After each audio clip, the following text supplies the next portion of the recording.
The Adventures of Tom Sawyer by Mark Twain. Chapter 5. About 10:30, the cracked bell of the small church began to ring, and presently the people began to gather for the morning sermon. The Sunday school children distributed themselves about the house and occupied pews with their parents so as to be under supervision.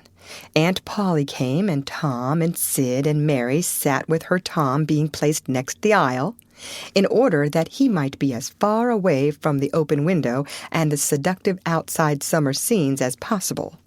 The crowd filled up the aisles, the aged and needy postmaster, who had seen better days, the mayor and his wife, for they had a mayor there, among other unnecessaries, the justice of the peace, the widow Douglas, fair, smart, and 40, a generous, good-hearted soul and well-to-do, her hill mansion the only palace in the town, and the most hospitable and much the most lavish in the matter of festivities that St. Petersburg could boast, the bent and venerable Major and Mrs. Ward, Lawyer Riverson, the new notable from a distance, next the belle of the village, followed by a troop of lawn-clad and ribbon-decked young heartbreakers, then all the young clerks in town in a body, for they had stood in the vestibule sucking their cane heads, a circling wall of oiled and simpering admirers, till the last girl had run their gauntlet.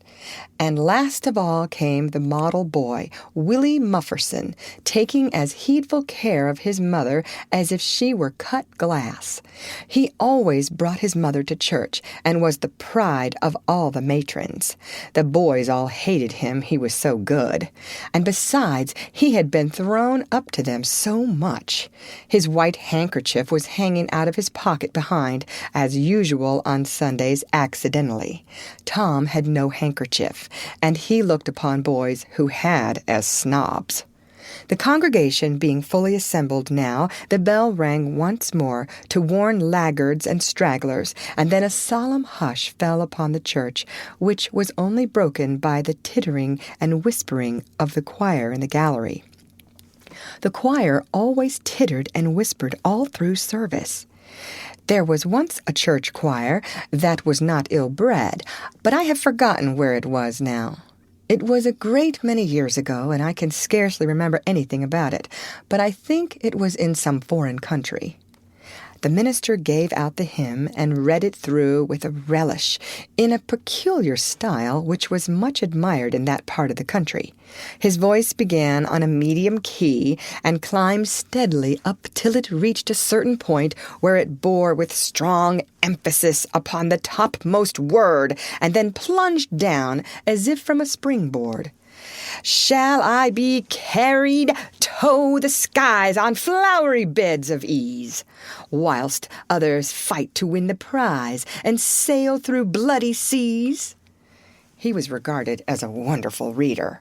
At church sociables, he was always called upon to read poetry, and when he was through, the ladies would lift up their hands and let them fall helplessly in their laps, and wall their eyes and shake their heads, as much as to say, "Words cannot express it.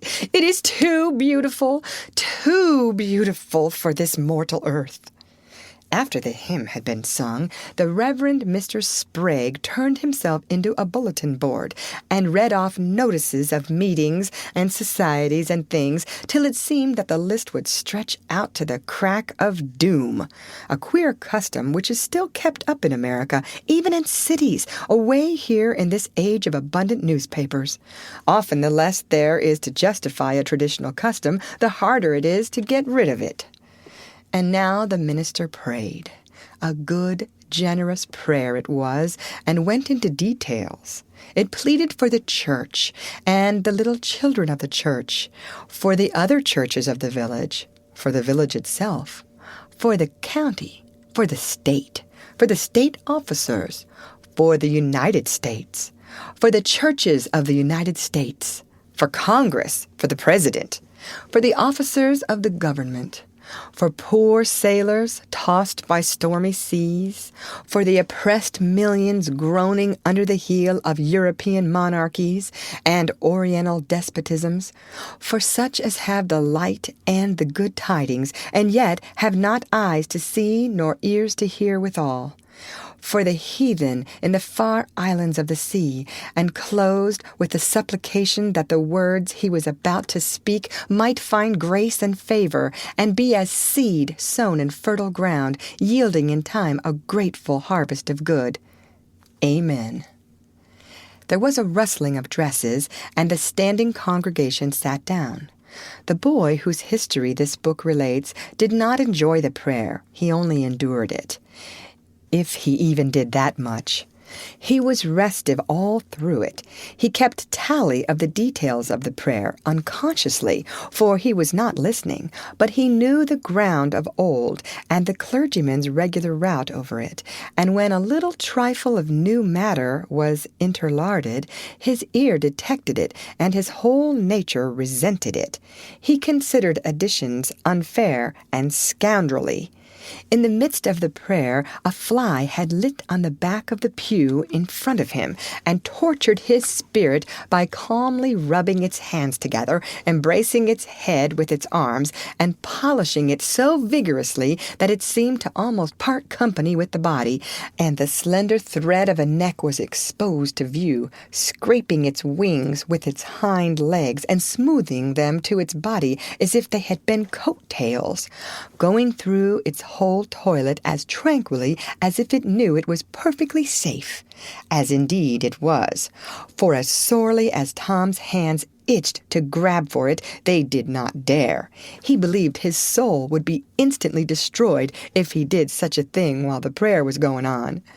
But with the closing sentence, his hand began to curve and steal forward, and the instant the amen was out, the fly was a prisoner of war. His aunt detected the act and made him let it go. The minister gave out his text and droned along monotonously through an argument that was so prosy that many a head by and by began to nod. And yet it was an argument that dealt in limitless fire and brimstone, and thinned the predestined elect down to a company so small as to be hardly worth the saving. Tom counted the pages of the sermon. After church, he always knew how many pages there had been, but he seldom knew anything else about the discourse. However, this time he was really interested for a little while. The minister made a grand and moving picture of the assembling together of the world's hosts at the millennium, when the lion and the lamb should lie down together and a little child should lead them. But the pathos, the lesson, the moral of the great spectacle were lost upon the boy. He only thought of the conspicuousness of the principal character before the onlooking nations. His face lit with the thought, and he said to himself that he wished he could be that child, if it was a tame lion. Now he lapsed into suffering again, as the dry argument was resumed. Presently he bethought him of a treasure he had, and got it out. It was a large black beetle with formidable jaws, a pinch bug, he called it. It was in a percussion cap box. The first thing the beetle did was to take him by the finger. A natural fillip followed. The beetle went floundering into the aisle and lit on its back, and the hurt finger went into the boy's mouth. The beetle lay there working its helpless legs, unable to turn over. Tom eyed it and longed for it, but it was safe out of his reach. Other people uninterested in the sermon found relief in the beetle, and they eyed it too. Presently, a vagrant poodle dog came idling along, sad at heart, lazy with the summer softness and the quiet weary of captivity, sighing for a change. He spied the beetle. The drooping tail lifted and wagged. He surveyed the prize, walked around it, smelt at it from a safe distance, walked around it again, grew bolder, and took a closer smell, then lifted his lip and made a gingerly snatch at it, just missing it, made another and another, began to enjoy the diversion, subsided to his stomach with the beetle between his paws, and continued his experiments. grew weary at last, and then indifferent and absent-minded. His head nodded, and little by little his chin descended and touched the enemy, who seized it. There was a sharp yelp, a flirt of the poodle's head, and the beetle fell a couple of yards away and lit on its back once more. The neighboring spectators shook with a gentle inward joy. Several faces went behind fans and handkerchiefs, and Tom was entirely happy. The dog looked foolish, and probably felt so, but there was resentment in his heart, too, and a craving for revenge. So he went to the beetle and began a wary attack on it again, jumping at it from every point of a circle, lighting with his forepaws within an inch of the creature, making even closer snatches at it with his teeth, and jerking his head till his ears flapped again. But he grew tired once more after a while, tried to amuse himself with a fly, but found no relief, followed an ant around with his nose close to the floor, and quickly wearied of that, yawned, sighed, forgot the beetle entirely, and sat down on it. Then there was a wild yelp of agony, and the poodle went sailing up the aisle. The yelps continued, and so did the dog. He crossed the house in front of the altar. He fell down the other aisle. He crossed before the doors. He clambered up the home stretch. His anguish grew with his progress, till presently he was but a woolly comet moving in its orbit with the gleam and the speed of light. At last the frantic sufferer sheered from its course and sprang into its master's lap. He flung it out of the window, and the voice of distress quickly thinned away and died in the distance. By this time the whole church was red-faced and suffocating with suppressed laughter, and the sermon had come to a dead standstill. The discourse was resumed presently, but it went lame and halting, all possibility of impressiveness being at an end, for even the gravest sentiments were constantly being received with a smothered burst of unholy mirth, under cover of some remote pew-back, as if the poor parson had said a rarely facetious thing. It was a genuine relief to the whole congregation when the ordeal was over and the benediction pronounced. Tom Sawyer went home quite cheerful, thinking to himself that there was some satisfaction about divine service when there was a bit of variety in it.